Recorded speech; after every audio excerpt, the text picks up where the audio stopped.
Hey everyone, I'm Dr. Alison, and I'm so glad you're here to discover what brings out the best of you.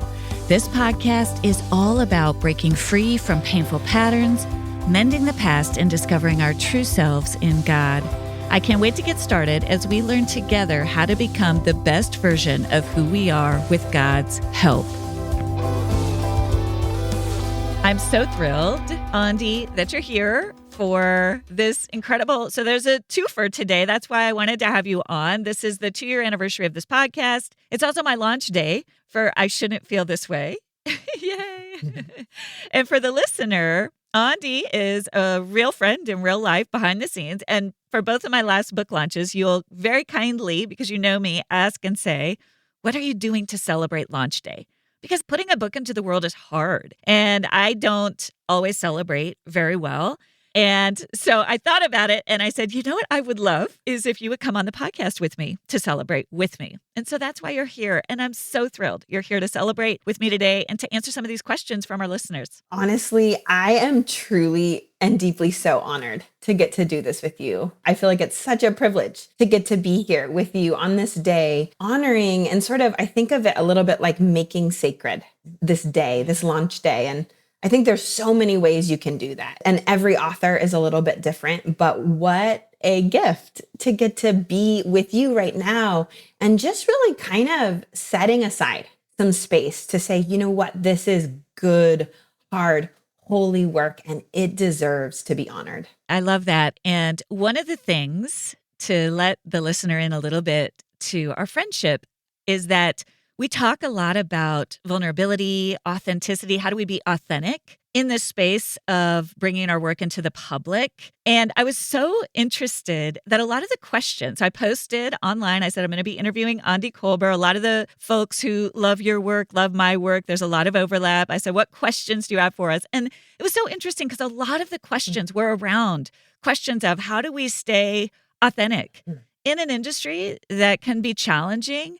How do we write about hard things in our lives that are true without hurting other people? And so the listener, I think, is wrestling with some of the same questions that you and I absolutely wrestle with in this space of navigating honesty, truthfulness, authenticity in a world that sometimes there's just a lot of behind the scenes things that are hard. You just launched, Aundi, the Strong Like Water guided journey. So you're fresh off the heels of this. Mm-hmm. So there were 2 categories of questions. The first was about the process of writing.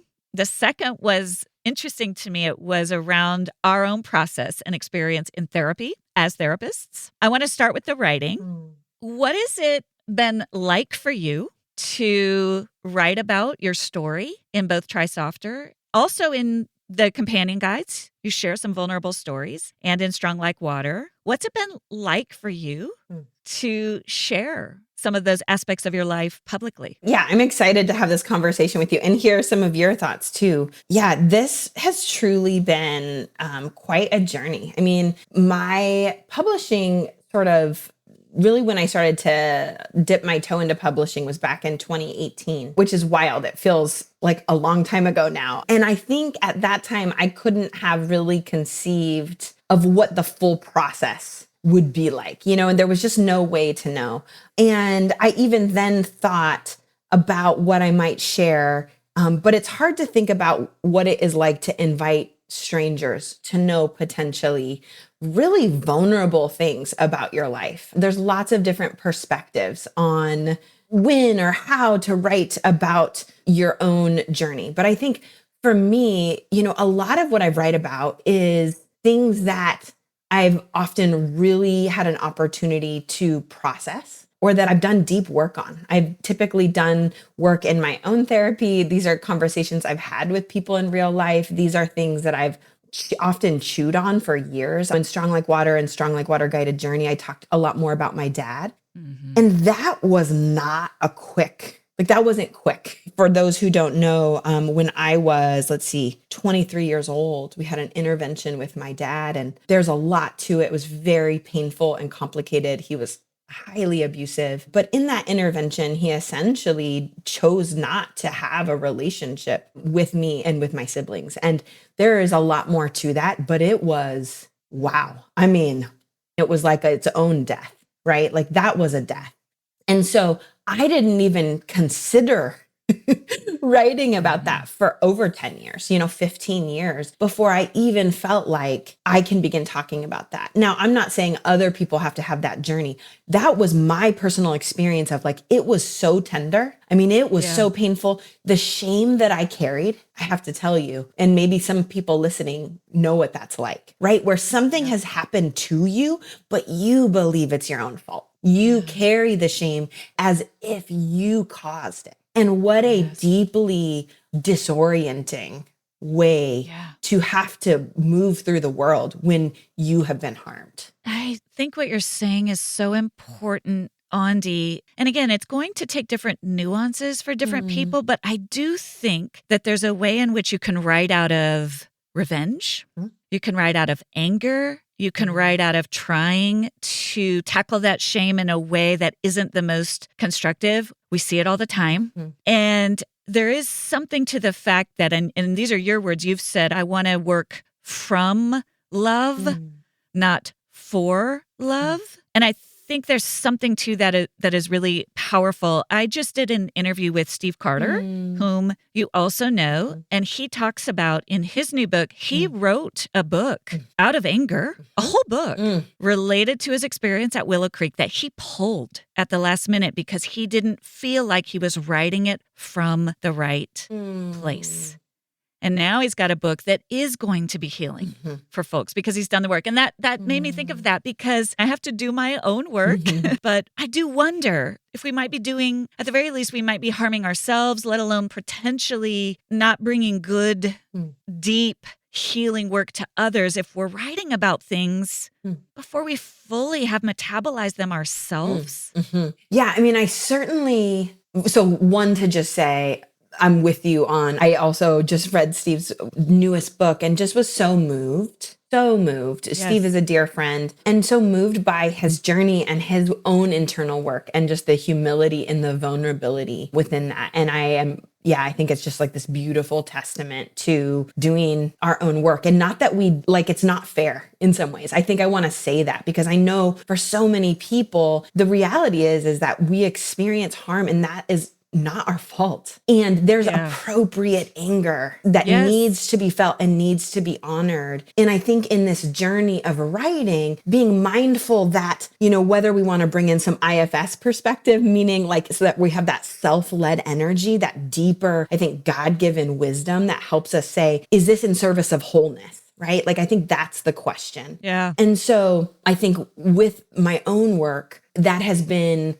probably a guiding principle. Is this in service of wholeness? And so there's lots of things that could be said. There's lots of things that can be felt. There are different things that could be named. And ultimately the question is can it be done in a way in which I feel a certain level of peace that it's in service of this wholeness that we hope for? Yeah, it's such an interesting tangle, right? Because we also are writing, you're right, this is the thing about any art. You need to process your own emotions. We need to process our own emotions. And so the journey of writing, even journaling, right, is this way that we begin to untangle the knots of those emotions. And that's one of the things about the quick speed nature of our current world, the quick ways that books can get published, social media, right, where we're working through something really powerful, but there's an art to the timing of when that becomes public. I'm not sure. I just know that for me, one of the guiding rules is not unsimilar to yours. It's like whether it's social media or whether it's a book, if I'm telling a story in a book, it's have I processed this with people in my real life? Because if the first place I'm going with this is public with strangers, what's that about?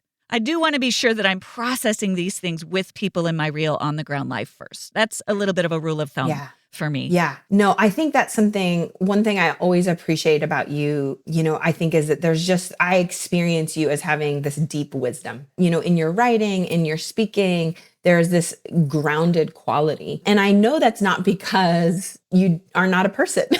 right? Like, of course, you have your own process and journey. And so I love to hear about that because I feel like it makes sense because that's how I experience you. When something does become public, it's like getting to observe and witness this thing that maybe at first was sort of fragmented and getting to Yes. witness it becoming synthesized into who you are. Yes. And we go through iterations. I may be struggling with something with another person, and I go through iterations of how I want to approach that, right? One day I want to just write that person off. I'm angry. The next day I've got this approach. Oh, this is how I'm going to approach it. This will make me feel better. It takes a minute. And this is that framing step, and I shouldn't feel this way, right? I've named it. Something has triggered me. I am not okay with this person. I am really bothered. And then the third step, the braving, I need to do something about it. But that whole middle step, that framing, that in-between place, you're someone in my life where you see the different iterations, right? You'll hear me go, I think I'm going to do this. I think I'm going to do this. Oh, wait a minute. And it takes a while. I think we need these on-the-ground people to help us arrive at what is really, to use your words, what is really going to be in the service of wholeness. And wholeness includes the fact that I've been hurt, that I need to honor that. There's something here that doesn't feel right to me. I feel like I haven't been respected in this situation. I need to speak to that. I also want to do that in a way that might lead to the best outcome. And however I end up at that, it just takes several iterations. I'm not someone, I don't know, maybe some people have that immediate, I know exactly what to do. Some cases I know that, but for myself, it often takes me a minute, which is why I have to do that work behind the scenes to process it, to figure it out. Otherwise, if I jump too quickly to action, I'm going to miss a part of the truth. Yeah. Yeah. I mean, I think a part of what I hear you saying is really having a pace that allows you to have discernment. And people will have different paces that facilitate that. But really what I'm hearing is there's a discernment process happening. And within that process, there's lots of different things that need to happen, which is appropriate because otherwise we're essentially just suppressing, which is not helpful for anyone. Yeah, we do need to be in that middle place with a couple of people helping us. And writing might be a part of that, right? And so that's where the drafts come in. I might write a whole chapter about this person, but then over time, the ending of that chapter is going to change, or the outcome of that chapter is going to change, which is all the more reason to use some caution. You and I have this really interesting position that we get to be in where, we're therapists. We have this unique perspective. But as authors, as writers, we are also working in the realm of art, right? And even though we're also maybe coming at it at a slightly different angle than like someone who doesn't have our background, one of the things that I really love and even see, I think all beautiful art does this, all good, meaningful art takes something and allows it to become like a fuller expression, or there's a way in which there's a transformation that happens, right? And I'm always careful with my wording around this because I feel like I never want someone to feel like you have to bypass the pain just to make it something else. But what I have found to be true in my own work, and really I think that this is what happens in a way, even in therapy, as our bodies metabolize pain and experiences, is that there's almost an alchemy that happens.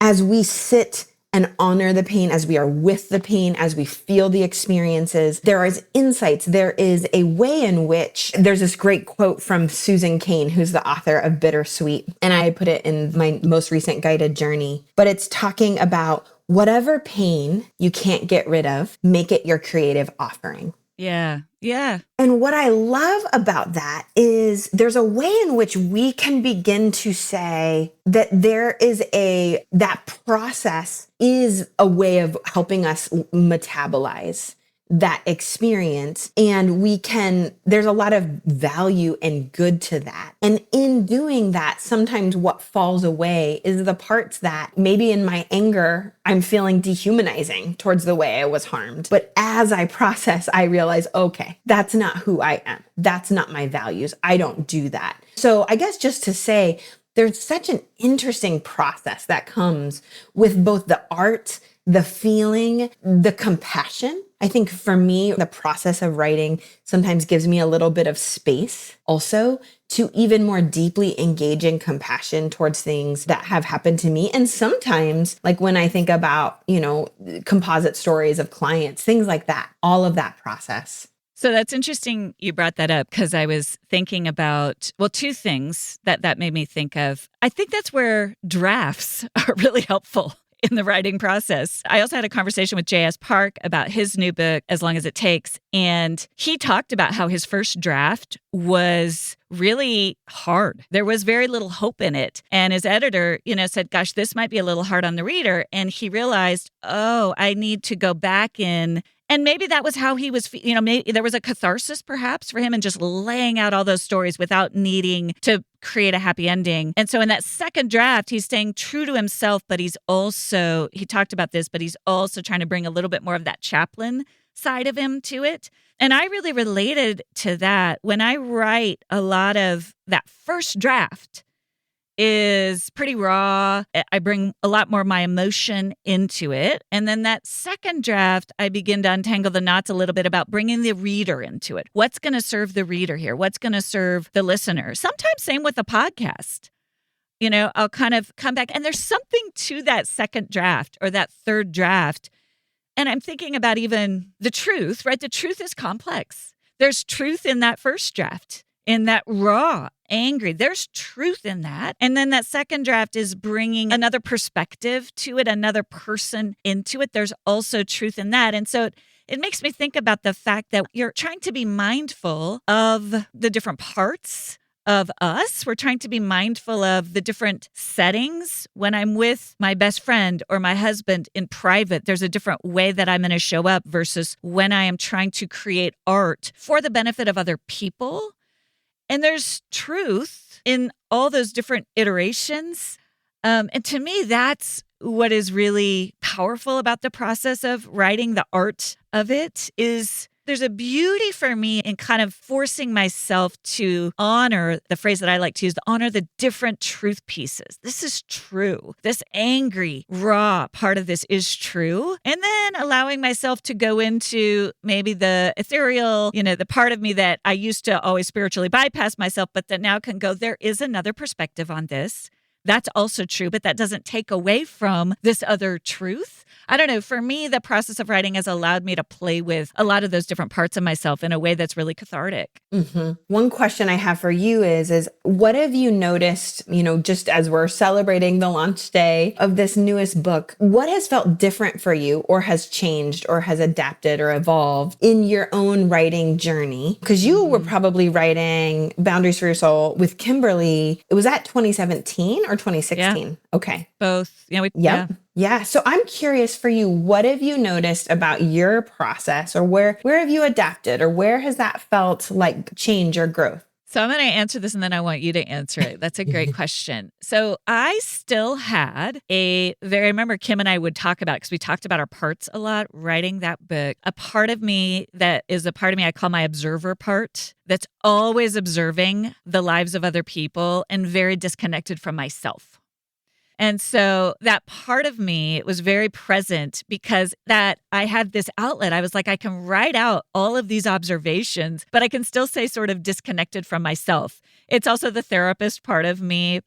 And our editor would say, we need a little bit more of the two of you. We need some more of your personal stories in this. And to this day, I love writing the composites. For the listener, the client stories are always composites, right? Because we have to protect the confidentiality of our clients. But I love piecing together a composite. Those are some of the things I'm proudest of in my books. That's the artist in me. That is really fun for me. It's really fun to create a character and kind of breathe real problems through that character and breathe wisdom through the process of therapy. That's fun for me. I light up. But when our editor was like, you need to bring in some of your personal stories, it was excruciating for me. And so that was really interesting. And the one story that I get the most kind of resonance from folks is the story I wrote for Boundaries for Your Soul about my parents selling our childhood home, and that Miranda Lambert song about home and how I went back as an adult and knocked on the door and walked through it grieving. And I wrote that. There was just a moment of flow. Kim was like, Allie, we need a story here. We need a sadness story. I was like, okay, I'll just write this up. And she was like, this is amazing. This goes in the book. It barely was edited, but it was just a moment. And that was really hard for me. So that was a long-winded answer to your question of, for me, the process of writing as each book to get a little bit more vulnerable about my own story is still really hard for me. So that is not my primary entryway into writing. For me, it didn't come out of a desire to share my own story, but I will say all of the ideas are very much out of my own pain. My own pain of feeling fragmented. That's Boundaries for Your Soul, feeling completely fragmented from myself. My own pain in the best of you of feeling like as a Christian woman, I couldn't have a self, that my job was to only show up for other people. That very much came out of my own life. And then I shouldn't feel this way, very much coming out of my own experience of essentially denying and bypassing my own feelings. Mm-hmm. So with each one, I think I get a little bit more vulnerable, but that's kind of been my journey. I would love to hear a little bit, I know your story, you have opened up more and more about it as you've been able, but 2015, what led you to start blogging and led you to bring Try Softer into the world? Yeah. Yeah. Well, thank you for sharing what you did. And I just love seeing just like the continued embodiment for you of your story and the connection of the things you're writing about and like a deeper ability to, just be able to almost like access that deep inner wisdom and sort of own it, I think, because you've had that deep inner wisdom, but there's like an owning that I've seen in you that has been so beautiful, So 2015, our daughter Mattia was like 2 or 3 years old. I was doing private practice, somewhat part-time, but felt like plenty of work based off of, being like essentially primary caregiver for my daughter, also doing private practice and feeling and really kind of into my own journey of healing very much. Like I had done some good therapeutic work. I had been trained for a couple years in like EMDR, was starting to get more like training around things like interpersonal neurobiology, and just was feeling excited about like, oh my gosh, there is a wealth here of just potential ways that God has given us to heal. Like there's just so much goodness, but also simultaneously in myself being like, oh, wow, like I have more work to do in my own story. We were experiencing secondary infertility. And so that hit pain points, I think, around lots of feelings of wanting, and just a desire for something that wasn't being met. And so that was the context in which I was like, you know what? I just feel like I have things to say. Like I feel like inspired to say there are things that are not necessarily, not that they're not appropriate in counseling, but in counseling, it's really appropriate for the time to be about the client. That's what it should be. And so I'm not going to just enter into a soliloquy, about whatever, which is good. I'm glad that I, am aware of those things. But I had this feeling like I wanted to give voice to just another way to honor, maybe not even another way, to really honor my story in ways that I never had the opportunity before. So I started my first blog. It was called Bravely Imperfect. And I was beginning to do just like these little snippets of like faith integration but some of my own stories and reflections. And I never had an intention to write a book. I have always loved writing, but I was like, nope, that's going to be way too hard. But through the process of a couple years, what I began to feel is, gosh, there is a huge gap between what for me, I know as a therapist and what I know about healing and what I see available for people. I felt like I was speaking another language all the time in blogging spaces, in all these different Christian living spaces. Like people didn't have any idea in most cases, a lot of like, I think what's available to us. And so really Try Softer came out of like this deep feeling of one, this is what I wish I had. I wish at the time, this was the book that I wish I had had when I was like 24 years old. It was like, here, Aundi, here's a place to start, And it was my best attempt to summarize in many ways how I do therapy, which felt a lot like herding cats.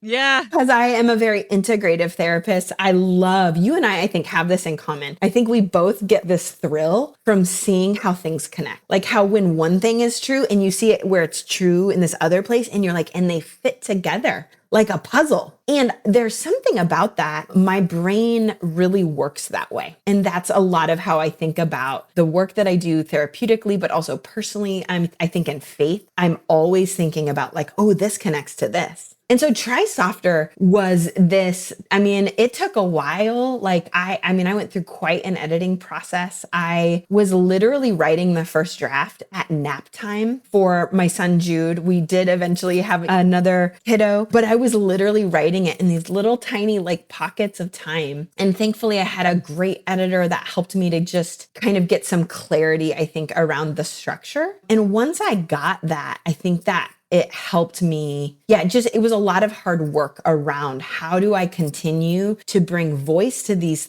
ideas that are very complex. Yes. And yet my hope is, and what I have I feel like by the grace of God, have been able to make more accessible. And that has always been my heart, is that, wow, these ideas are not getting to the people who need them most. And that's a problem. It's so interesting that part. So when I think about Boundaries for Your Soul, because that was the first foray into writing for me, it's very similar. I had encountered the IFS model, and that was the first time where I'd understood the self, that we have a self. And I remember in that part, I think you and I both, we talk a lot about the fawn response. We're therapists. We're thinking about others.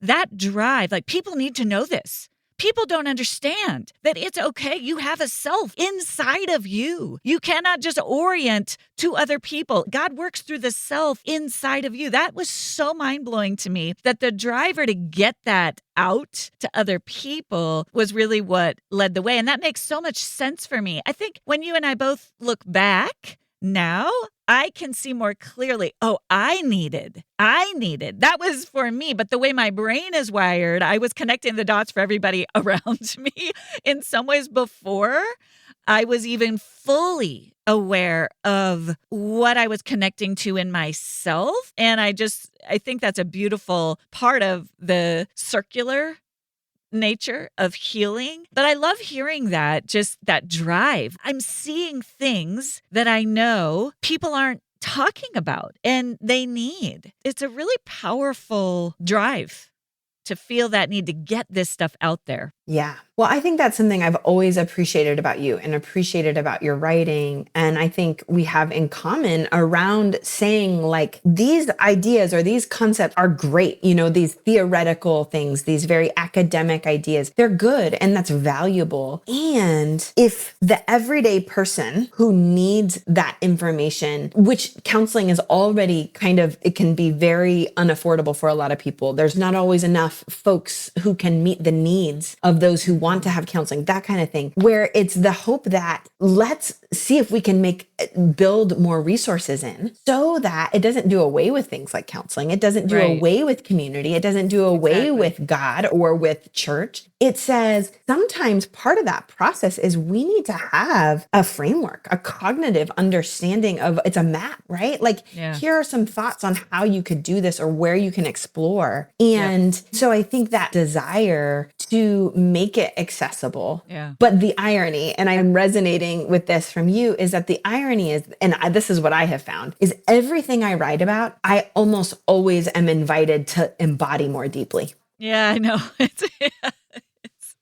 It's really true. And what a thing. I mean, I don't always, to be honest, sometimes I don't want that, right? Like, I don't like it can be exhausting in a way to have to live it. And yet, I think there's a way that God is just so kind to us, right? That I think, I don't know whose original quote this is, but it's like, the method is the message. And like, we in a way are the message of our work. Our work to embody what we talk about is the message. And I find that to me, where I would love to see publishing continue to grow is for that invitation to continue to be taken seriously. Because I think, unfortunately, that's not always true, right? That I think all of us are invited to embody and to live in alignment with who God made us to be. And sometimes that doesn't always happen. Yes, I think, and this was a question that somebody asked, how do you stay true to yourself without caving to publishers/marketing agendas? I thought that was an interesting question because it gets at what you're saying, that there's a cart and a horse,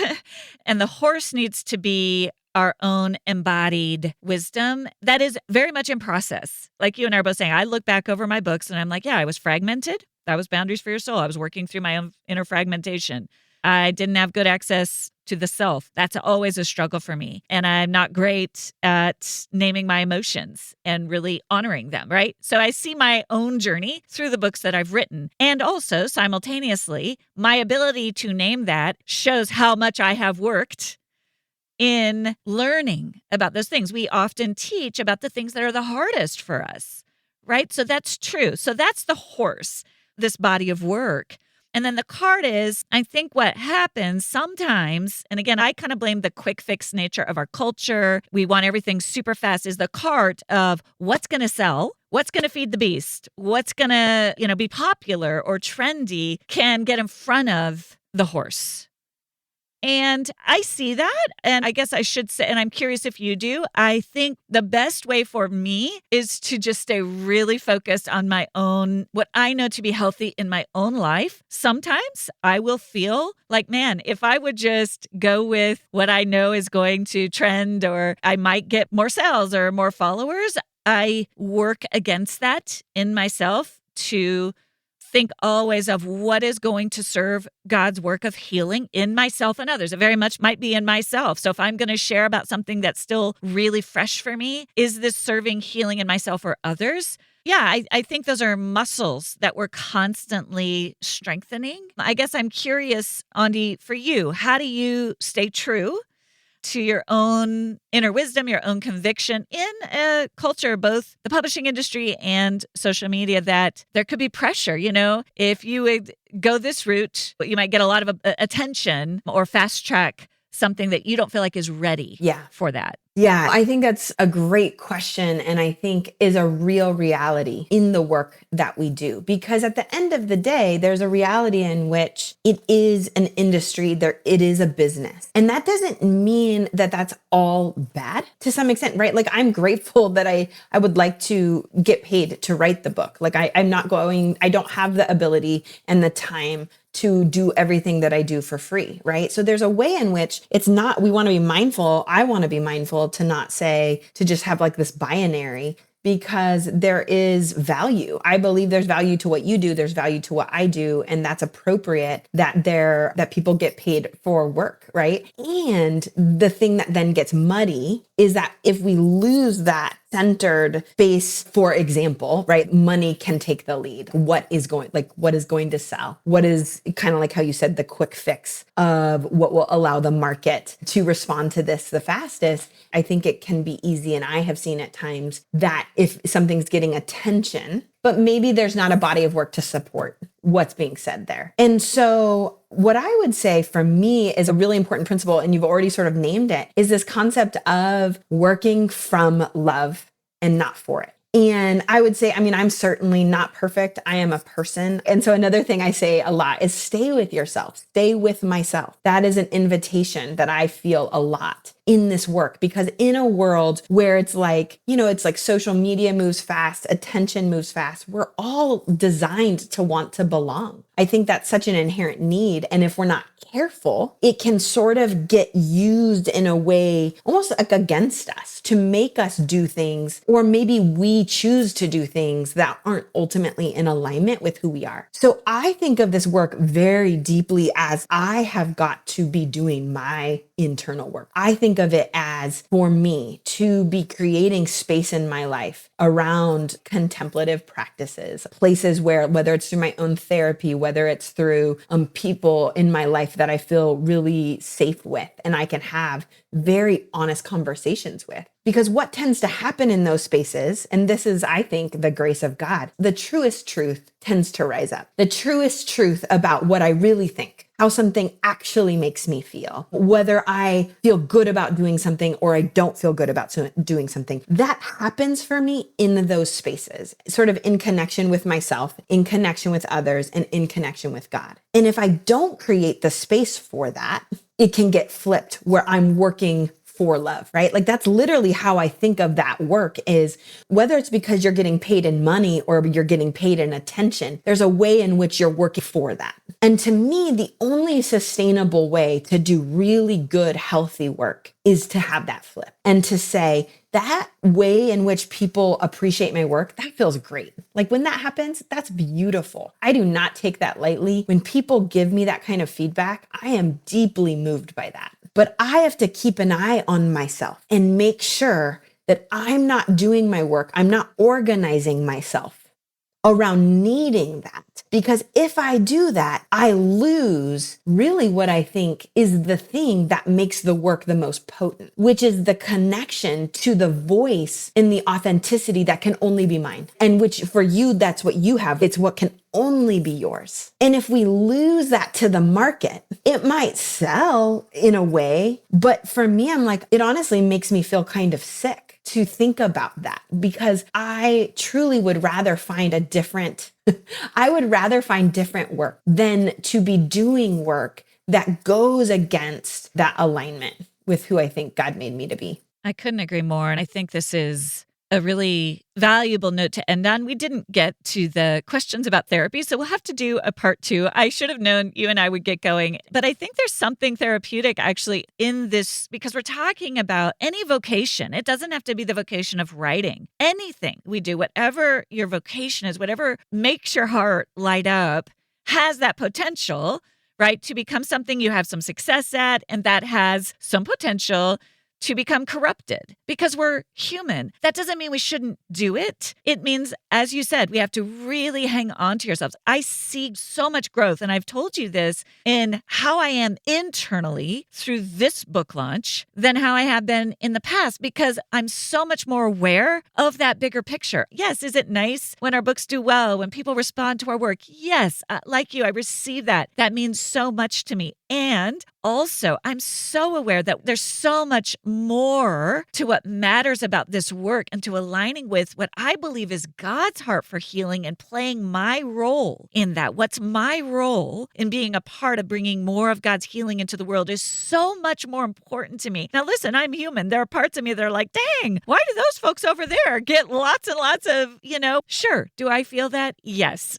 And also, I have, for the most part, been able to keep my eyes on the path. I talk about the metaphor of the path. It's the most meaningful metaphor to me. I talk about it all the time on the podcast, is what's the path ahead of me? What's the path ahead of me? What are the steps I need to take to move forward on my own path? And, it reminds me of the disciples going to Jesus and saying, why are those people over there preaching your name and they're not doing it in the right way? I have a part of me that can do that. And Jesus says, you keep doing what you need to do. You keep doing what you need to do. He just kind of gently redirects. You keep doing what you need to do, right? And I think there's something really powerful in that for all of us, because it's hard at times to hang on to yourself, as you say. And also, it is so rewarding when you start to figure it out, because then the sky's the limit on that path in front of you. You keep going, right? You keep going. I've pushed harder in some ways with I shouldn't feel this way and just putting stuff out there because I'm having fun. It's joyful to me. What an honor to get to put this into the world, right? So I'm actually in some ways more productive when I'm more clear about the calling and the motivation behind the calling. So it's just worth that work, but it is some internal work to get there, no matter what you're doing. Yeah, no, and I love both the reality that I think, even though we're talking about this very specific vocation of writing, there is transcendent truth to, I think, what it means to be human. And I think, it's very human of us to compare and to look around and wait, they're getting more attention, or this is happening, or whatever. And then the way that affects our attachment. And then it's like, well, why do they get attention and why do I not get attention? And how that ends up affecting us. And it gets actually intensified because of social media. It's probably, I really wasn't in the publishing industry before social media was a thing, but I can imagine that it would have been a little bit different, that the way things were done.